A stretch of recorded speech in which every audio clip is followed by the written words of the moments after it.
The Curse. Dedicated to a nameless boat owned by a single man. Okay, wait.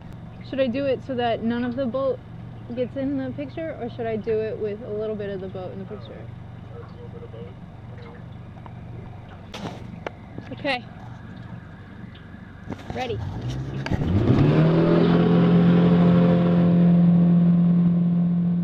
The Curse. There is a boat in the surrounding bays that's known for her irreverent sobriquets. Hailing her by name would cause even the devil to blush, so the story of her christening spreads in a hush.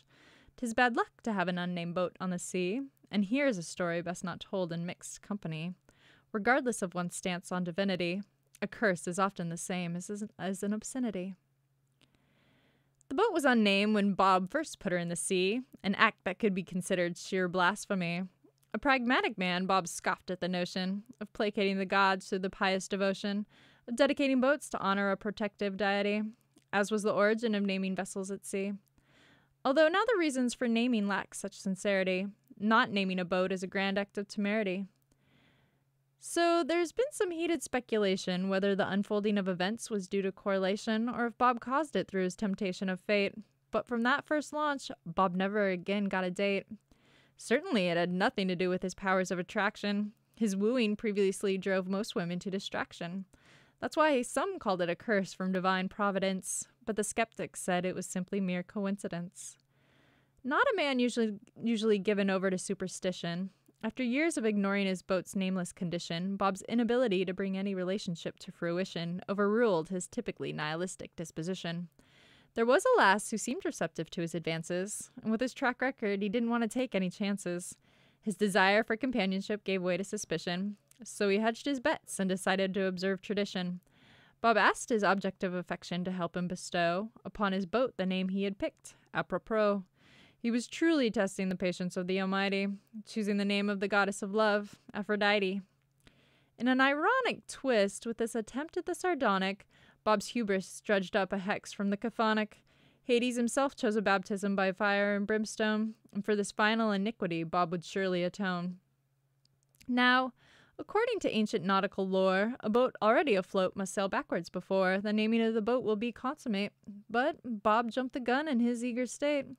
So adrift on the ocean when the fateful moment came, standing in the bow, his love interest had barely proclaimed, "I hereby christen ye," and raised the bottle, when Bob shifted into reverse and hit the throttle.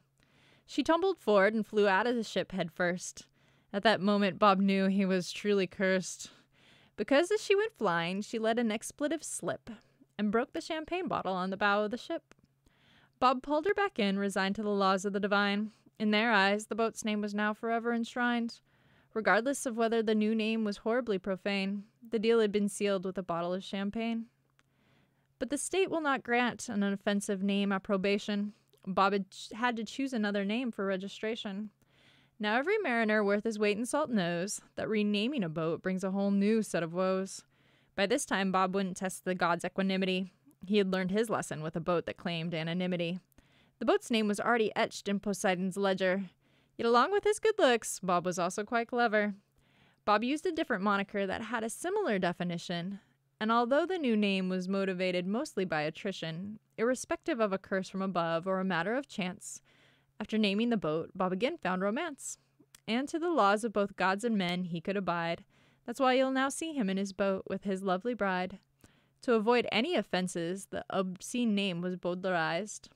And that's how the euphemism finally came to be baptized.